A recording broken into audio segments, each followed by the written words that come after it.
Bueno, pues, ¿qué tal? Soy Yuriria Cortés, soy investigadora de el IMAS de la UNAM aquí en la unidad de Yucatán. Antes de empezar, me gustaría agradecer a Mónica Moreno por la invitación a participar en este tercer encuentro de mujeres matemáticas mexicanas que organiza la sociedad. Yo les voy a hablar de ecuaciones de reacción-difusión en la biología. Entonces, bueno, antes de empezar, voy a platicar brevemente sobre los sistemas complejos que están muy relacionados con lo que voy a ver. Los sistemas complejos son sistemas formados por bloques fundamentales que van a interactuar entre sí de forma no lineal, formando de esta manera estructuras o funciones más sofisticadas que estos bloques fundamentales. Ejemplos de estos son las parvadas de aves, donde los bloques fundamentales serían las aves, y las formaciones tan impresionantes que se ven de repente en el cielo. Estas se dan debido a las interacciones entre las aves y no porque haya un líder, ¿no?, dirigiendo las formaciones diferentes. Y lo mismo pasa con las colonias de hormigas, que sabemos que tienen una organización impresionante, todo en base a señales químicas y rastros químicos que van dejando, o incluso en el cerebro, donde tenemos las neuronas, que son la unidad básica, que son pues relativamente sencillas, que se interconectan con las demás mediante sinapsis, y aquí es donde viene como la parte interesante del cerebro, ¿no? Los últimos cálculos, al parecer tenemos como 80,000 millones de neuronas en el cerebro, y cada una de estas tiene miles de sinapsis con otras. Entonces, bueno, tenemos una red ahí con miles de millones de aristas, ¿no?, de conexiones entre ellas, y esto es lo que da lugar a la conciencia, a la inteligencia, a la personalidad, a la memoria, etcétera, ¿no? Esto es como un fenómeno emergente que no se podría entender a partir del estudio de una única neurona. Esto pues, por eso que se dice que el todo es más que la suma de sus partes, ¿no? Y por último tenemos un embrión. Un embrión surge o se desarrolla a partir de un conjunto de células, de las células madre, que en principio son todas igualitas, y de repente empieza a haber diferenciación celular y surge algo tan sofisticado y tan sorprendente como un ser vivo. Bueno, la investigación de las ciencias de la complejidad es interdisciplinaria. Hay computólogos, matemáticos, biólogos, también hay científicos sociales, por ejemplo, estudiando fenómenos colectivos, ¿no?, en las sociedades. El Internet es un sistema complejo. Dentro de la música también se puede hacer análisis, se hace análisis de piezas musicales utilizando sistemas complejos, por ejemplo, piezas que antiguas, que no se sabe quién es el compositor. Mediante este tipo de análisis se puede llegar a, pues, a entender un poco la estructura de la pieza, y a lo mejor saber, pues ponerle fecha o saber quién es el compositor, etcétera. La epidemiología también es un sistema complejo, y bueno, casi donde volteemos vamos a encontrar sistemas complejos a nuestro alrededor, ¿no? Las características principales de los sistemas complejos son la autoorganización, que como ya vimos, pues es como el sistema de repente se organiza por sí mismo sin que haya un líder, ¿no?, o alguien coordinando todos los movimientos de las unidades que lo forman. Los fenómenos emergentes, como en el cerebro humano, por ejemplo, ¿no? Son sistemas no lineales, tienen transiciones críticas y eventos de grandes magnitudes, como por ejemplo en la bolsa de valores, en las finanzas. Y la última característica, que es la que nos interesa en esta plática, es la formación de patrones. Ahora, cuando un fenómeno involucra extensión espacial e interacciones locales entre sus componentes, se puede presentar la formación espontánea de patrones a partir de condiciones uniformes.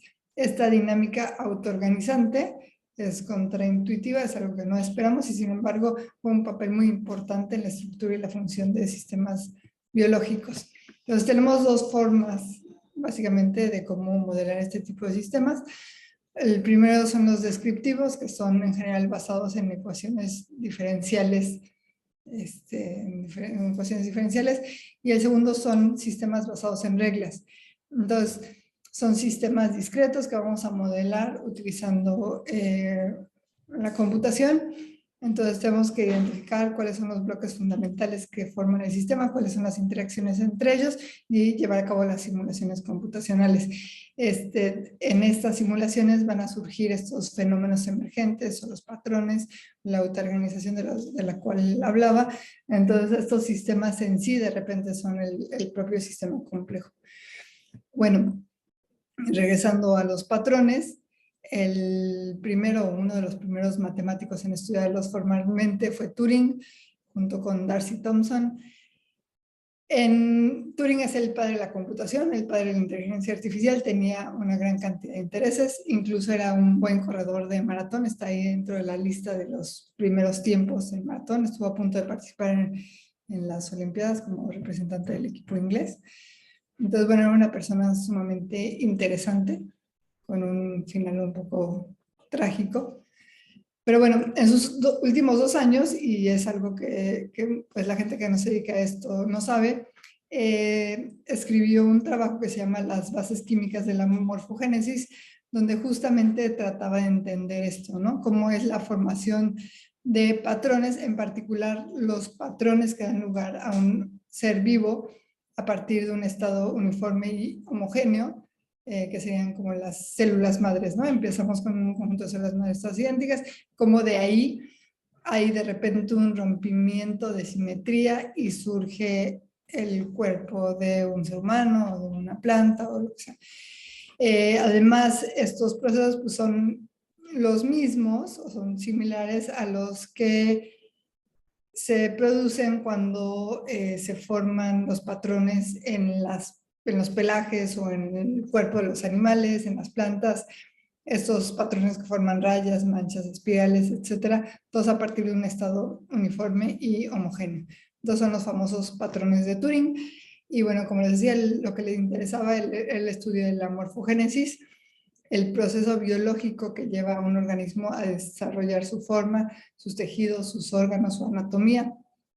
Y Turing pensaba que existían morfógenos, que serían como moléculas o sustancias responsables de la diferenciación celular, ¿no? Que darían como un sistema de posicionamiento indicando qué célula dentro de las células madres formaría qué parte del organismo.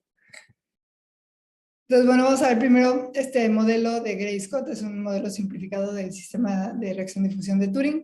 Entonces, supongamos que tenemos dos sustancias A y B, y bueno, A y B son las concentraciones de estas sustancias. Entonces, son dos ecuaciones diferenciales parciales, tienen un término difusivo con una constante de difusión de 1 y esta con constante de difusión de 2. Un término reactivo, tenemos el laplaciano, aquí, y este modelo lo que me indica es cómo va a cambiar la concentración de A cuando reacciona con B y a la vez se va difundiendo, ¿no? Entonces es algo así. Tenemos que la molécula A se va alimentando el sistema, es el crecimiento. La reacción ocurre cuando dos moléculas B se topan con una A, esta A se convierte en B. Y bueno, también hay muerte, ¿no? Las moléculas B van saliendo del sistema. Y por último tenemos la difusión, que es diferente para cada una de las dos sustancias. Este sistema de ecuaciones diferenciales tan sencillo, como lo ven, forma todos estos patrones, variando nada más las constantes de 1 y de 2, ¿no? Forma diferentes patrones. Entonces podemos ver desde manchas, rayas, etcétera. Todos estos patrones también se pueden formar y bueno, se han logrado reproducir los patrones que observamos en los animales, como en este caso estos peces, las rayas de las cebras o de los tigres, las manchas de los jaguares y de los leopardos, de las jirafas, etcétera, ¿no? También se puede modelar, regresando un poco al enfoque de sistemas complejos, utilizando autómatas celulares. Entonces tenemos una retícula en cada celda del autómata, vamos a tener una célula, puede tener dos estados, activa o inactiva, y se va a esta célula, o este gen o celda o como le quieran llamar, se va a activar si hay suficientes celdas vecinas activas, y va a haber otras celdas activas que están fuera de su vecindad que la van a desactivar. Entonces hay dos vecindades que tienen diferentes radios. El radio más pequeño, la vecindad más pequeña, corresponde a las que la activan, y el más grande corresponde a la que la inhiben con una fuerza diferente. Entonces obtenemos estas reglas que son bastante sencillas, ¿no? Estas serían las vecindades, y una celda en un tiempo t vamos a calcular su nuevo valor, que va a estar dado por el peso que tienen las celdas de activación. Bueno, la suma de todas las celdas activas que están en su vecindad, multiplicado por un cierto peso, menos las que están activas en la vecindad más lejana, que son las que inhiben.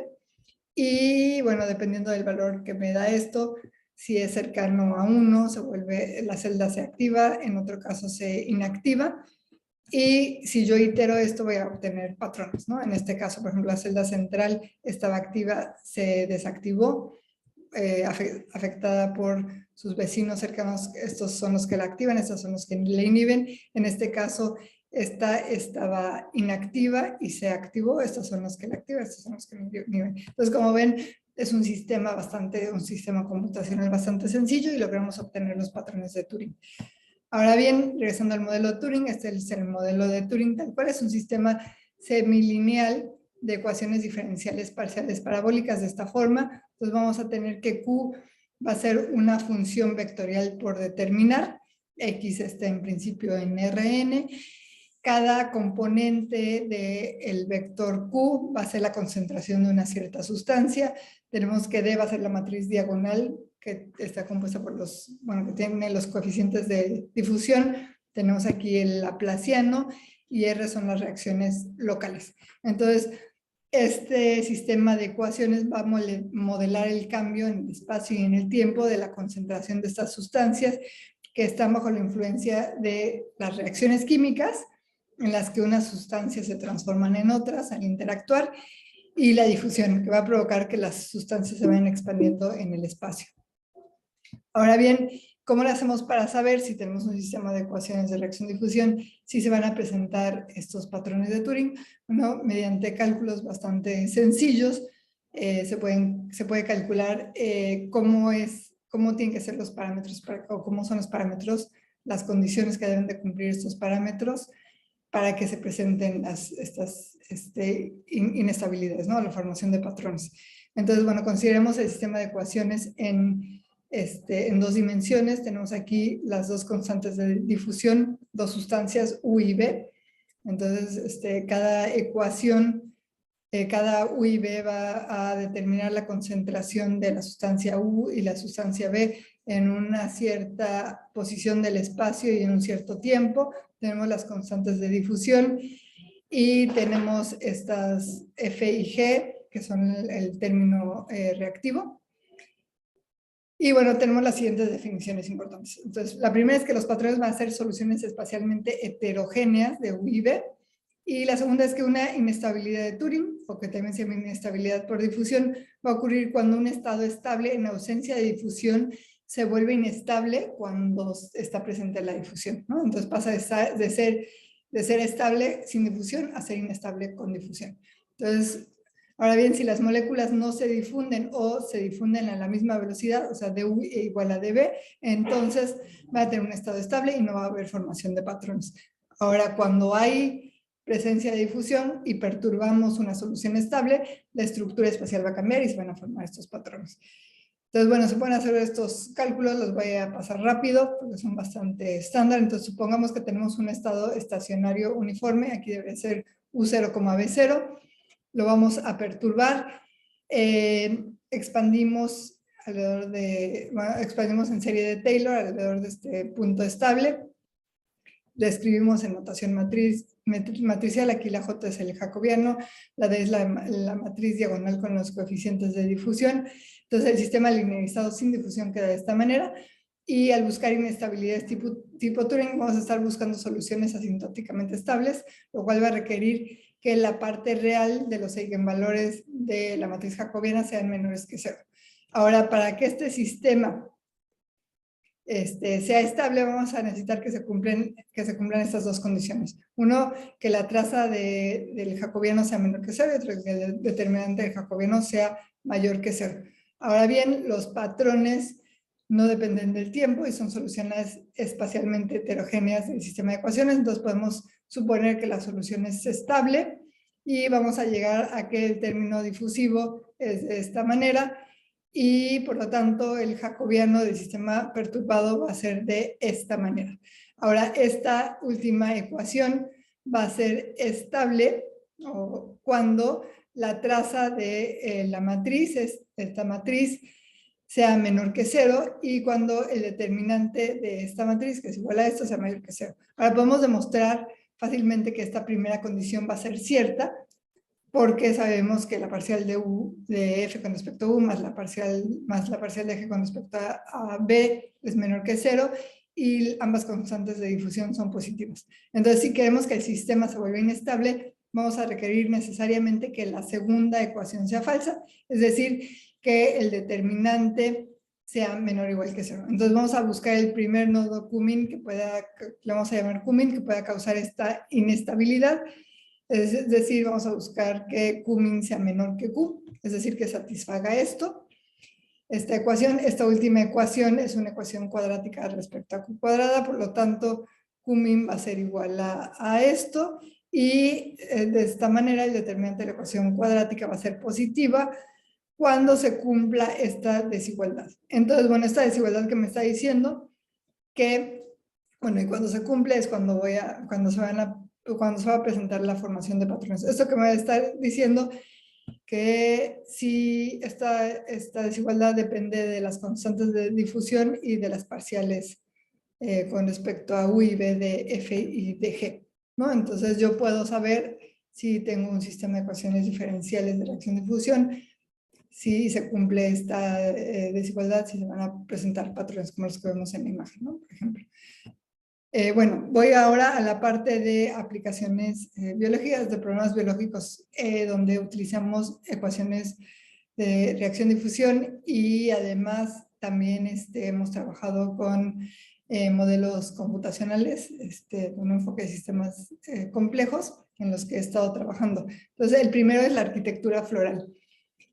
Tenemos que las angiospermas, que son todas las plantas con flor, son aproximadamente 250,000, tienen esta arquitectura. Entonces, las flores están organizadas en 4 círculos concéntricos llamados verticilos. En el exterior tenemos sépalos, luego pétalos, estambres y carpelos. Ahora, lo increíble es que de estas 250,000 especies de flores, todas excepto una única excepción conocida, que es la Lacandonia esquismática, que es una flor que vive en la selva lacandona, siguen esta configuración. Esta florecita presenta una inversión en los verticilos internos. Entonces, los estambres y los carpelos están invertidos. Y bueno, es la única flor que no sigue la arquitectura estándar. Entonces, los biólogos y bueno, en general los científicos interesados en esto se han preguntado por muchos años qué es lo que hace que esta configuración sea tan estable, qué es lo que hace que todas las flores sigan esta configuración, y bueno, qué está provocando esta excepción, ¿no? Esta rareza en la Lacandonia esquismática. Nosotros trabajamos con la flor Arabidopsis thaliana, que es esta. Bueno, aquí podemos ver claramente están sépalos, pétalos, estambres y en el centro carpelos. Esta es la primera planta cuyo genoma completo fue secuenciado. Es como el conejillo de Indias dentro de los que trabajan con plantas. Es pariente del brócoli y la coliflor. Y bueno, entonces el problema que nos interesa es un problema de morfogénesis, ¿no? Cómo a partir de las células, de las primeras células que van a formar la planta, se forma esta configuración tan estable, ¿no? Entonces, ¿cómo empezamos? Vamos a empezar con un cierto número de células que se van dividiendo. En principio, las dos células que se forman cuando hay división celular son iguales, tienen el mismo genoma, pero van a diferir en que los genes que están prendidos y apagados posiblemente cambien, ¿no? O sea, la configuración dentro del mismo genoma de genes prendidos y apagados puede ser diferente. Entonces empezamos con las células del meristemo, que serían las equivalentes a las células madres, pero en plantas. Entonces, todas tienen el mismo genoma, la misma codificación genética. Sin embargo, puede ocurrir eso, ¿no? Que la configuración de ceros y unos de genes prendidos y apagados dentro de cada una de estas células sea diferente. Entonces, ¿cómo a partir de este conjunto de células idénticas va a haber la formación de los diferentes órganos y cómo le hacen para saber cuál de estas células, si esta célula va a llegar a pertenecer a un pétalo, a un sépalo, al tallo, etcétera, ¿no? Entonces, eso es lo que nos interesa estudiar a nosotros. Entonces, después de las células del meristemo, o sea, la diferenciación, entonces algunas se van a sépalos, otras a pétalos, otras a estambres y otras a carpelos. Entonces, bueno, regresando a la idea de los morfógenos, vamos a tener una fuente de morfógenos que va a formar un gradiente de morfógenos. Tenemos ciertos umbrales, entonces, por ejemplo, aquí, con esta concentración de morfógenos, estas células van a formar parte del órgano verde, por decirlo de alguna manera.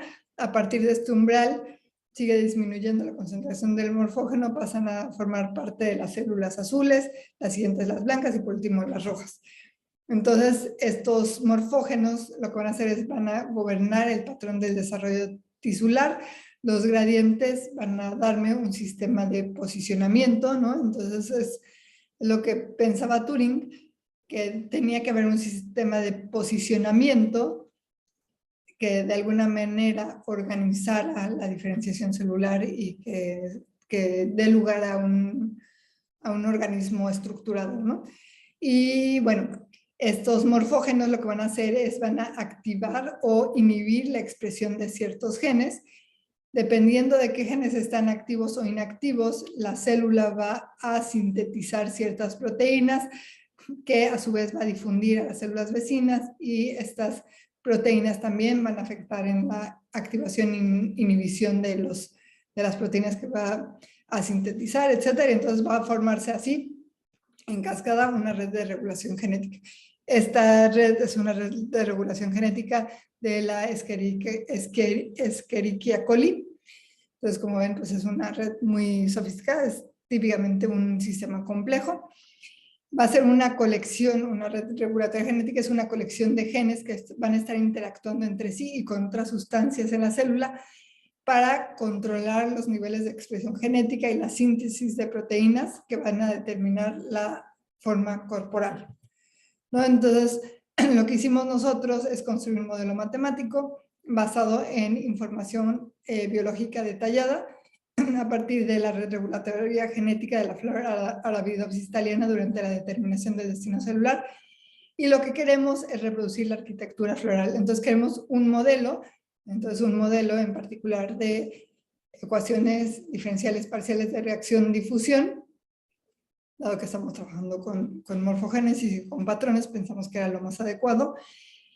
Que me reproduzca esta arquitectura floral tan estable y lo hacemos a partir de una red regulatoria genética con datos biológicos experimentales que fueron obtenidos por nuestros colegas del Instituto de Ecología de la UNAM. Entonces, bueno, la red regulatoria genética está compuesta por 13 nodos. Cada uno de estos nodos representa un gen que puede estar prendido o apagado y están interactuando de esta manera con nosotros, ¿no? Entonces es una gráfica dirigida, las aristas, hay una arista de un nodo a otro, si este nodo afecta al otro, si el estado de un nodo afecta al estado del otro nodo, esa es la matriz de incidencias y tenemos un conjunto de reglas. Todo esto es información biológica comprobada experimentalmente. Entonces, por ejemplo, el nodo full va a estar afectado por el nodo apetala1 y TFL, entonces si los dos nodos AP1 y TFL están apagados, el nodo full se va a prender y en el resto de los casos se va a apagar. Y así, para cada uno de estos nodos tenemos sus correspondientes reglas. Entonces lo que hacemos es poner a iterar, me define un sistema dinámico discreto, lo ponemos a iterar, tenemos 2 a la 13 condiciones iniciales, que son todos los nodos apagados, todos prendidos y los estados intermedios, o sea, todos los números binarios, empezando con puros ceros y acabando con 13 unos. Y al iterarlo vamos a obtener exactamente 10 estados estables. Cada una de las condiciones iniciales va a dar a uno de estos. No hay ciclos límites, no hay nada, todos son estados estables. Y vamos a contar además el número de condiciones iniciales que van a dar a cada uno de estos puntos de equilibrio. Vamos a obtener esta tablita. Entonces, para los sépalos, el punto estable es esto, que además está comprobado biológicamente, ¿no? Está verificado biológicamente que esta es la configuración que tienen los genes en una célula, por ejemplo, de sépalos, y el número de condiciones iniciales que van a dar sépalos es 811. Y así con todos los estados. Entonces lo que hicimos fue construir el paisaje epigenético de la flor.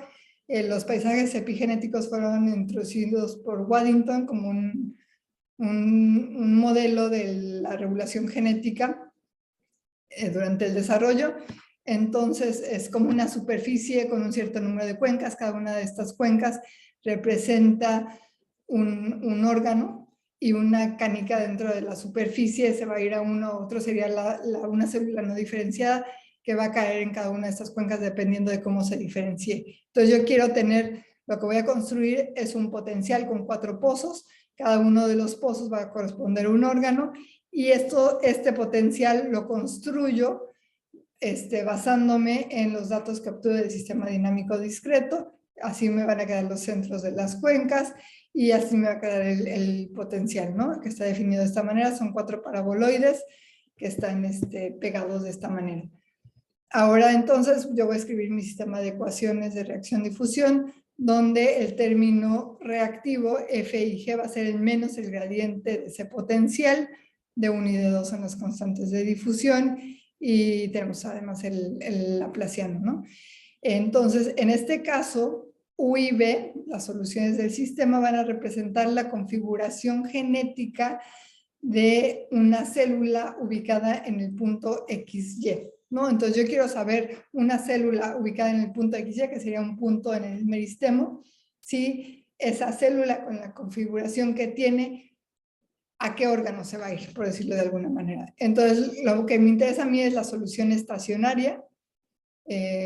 No, ahorita no estoy viendo la parte temporal, estoy viendo simplemente la parte espacial, cómo queda la flor al final, después ya que todas las células se diferenciaron. Entonces voy a calcular las soluciones estacionarias.